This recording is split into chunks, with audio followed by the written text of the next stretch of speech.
এই যে করলা দেখতেছেন যে এটা হচ্ছে করলা না, বুঝছেন? এটা হচ্ছে সোনার হরিণ। মানে হচ্ছে প্রাগে কয়েকদিন থেকে আমার বেশ করলা খাইতে ইচ্ছা করতেছে অ্যান্ড আমি করলা খুঁজতেছি। করলা আসে নাই।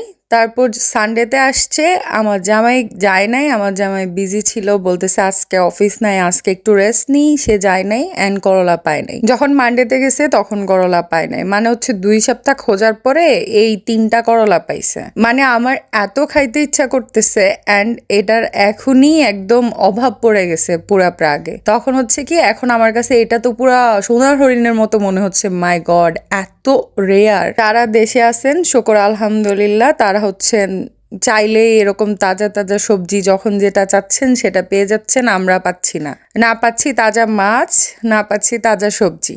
আপনারাই বলেন কয় বেলা মাংস খেয়ে থাকা যায়? আসলে মাছ আর এরকম তাজা সবজি যে কি পরিমাণ ব্লেসিং, সে যারা বিদেশ থাকে তারাই জানে। স্পেশালি প্রাগে তো এটা একদমই কম পাওয়া যায়। এই যে এখানে আমি সবগুলা করলাকে ছোট ছোট ছোট করে পাতলা পাতলা করে পিস করে কেটে নিচ্ছি একদম সাবধানে। আর এই যে দেখলেন বুড়া টাইপের করলা পাইছে, এটার মধ্যে বীজগুলা দেখছেন কি পরিমাণ।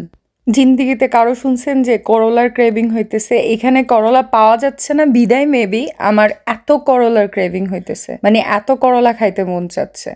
এখন করলা যেহেতু 3টা, এটার সাথে আমি ছোট ছোট 4টা আলু নিছি অ্যান্ড এই আলুগুলাকে সুন্দর করে কেটে তারপর কুচি কুচি করে তারপর করলাটা ভাজি করব। এটা ভাজি করব অনেকগুলা কাঁচামরিচ দিয়ে, তারপর ঝাল ঝাল করে ভাজি করব, তারপর এটাকে ভাত দিয়ে, গরম ভাত দিয়ে খাবো।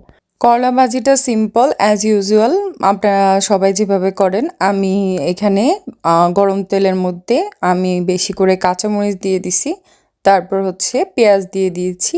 যখন এটা হালকা একটু ব্রাউনিশ হবে তখন আমি এর মধ্যে রসুন বাটা দিয়ে দিব হালকা পরিমাণে। আমি আর কোনো মশলা ইউজ করব না। ও আচ্ছা, করলার আলু যখন দেওয়া হবে তখন এর উপর দিয়ে আমি একটু হলুদের গুঁড়া আর লবণ দিয়ে দিব। আমি করলা ভাজিটা একদম ভাজা ভাজা পোড়া পোড়া টাইপের আছে যে ওইভাবে পছন্দ করি। আপনারা ঠিক কীরকম পছন্দ করেন আমাকে কমেন্ট করে জানাবেন। আমি কিন্তু আম্মু যখন ভাজি করতো এরকম করতো কি, পোড়া পোড়া করে একদম আম্মু কি করতো বাইফানে বসিয়ে এরকম চুলার মধ্যে রেখে দিত অনেকক্ষণ। তখন এটা একদম ভাজা ভাজা পোড়া পোড়া টাইপ হয়ে যাবে না, তখন এটা খেতে খুবই মজা। তো আমার আজকে এক্স্যাক্টলি ওই রকম টাইপের করলা ভাজি খাইতে মন চাচ্ছে অ্যান্ড ফাইনালি আমি লাইক 2 সপ্তাহ পরে ক্রেভিং হইতেছে। আপনারা জানেন ক্রেভিং হইলে ওই জিনিসটা না পাইলে কেমন লাগে। আমি এখানে করলা ভাজি করতেছি অ্যান্ড এটা অলমোস্ট হয়ে আসতেছে। তো আমি কি করলাম, এটাকে একদম আগুনের উপর এরকম রেখে দিলাম অ্যান্ড ভাজা ভাজা হওয়ার জন্য ওয়েট করতেছি। আর ওই পাশে আমি গরম ভাত তুলে নিয়েছি, প্লেটের মধ্যে গরম ভাত তুলে নিয়েছি। এই যে করলা ভাজি, ভাজা ভাজা করলা ভাজি, আর এখানে মুরগির কলিজা ভুনা, আর এই সাইড 1 পিস মুরগি নিয়েছি আর লেবু। এইটা ভালো করে মাখিয়ে তারপর খাবো মন শান্তি করে।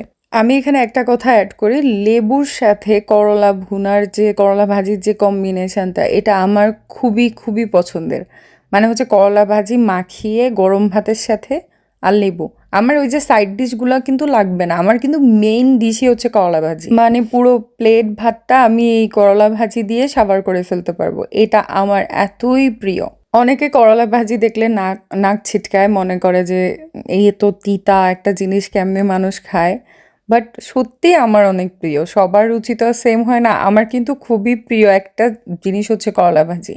অনেকেরই হয়তো প্রিয় বাট অনেকেই পছন্দ করে না, বাট যার যেটা পছন্দ সে সেটাই খাবে, তাই না? আমার করলা ভাজি অনেক পছন্দ, তো আমার তো খুবই ভালো লাগে খেতে। আপনাদের কার কার করলা ভাজি পছন্দ অবভিয়াসলি কমেন্ট করে জানাবেন। অ্যান্ড আপনাদের কার কার এরকম হঠাৎ হঠাৎ ক্রেভিং হলে ওই জিনিসটা পাওয়ার জন্য একদম উতাল হয়ে যান অ্যান্ড পাওয়ার পরে এত খুশি লাগে, অবভিয়াসলি কমেন্ট করে জানাবেন আপনাদের অপিনিয়ন। অ্যান্ড আজকের ভিডিওটা এই পর্যন্ত। আল্লাহ হাফেজ।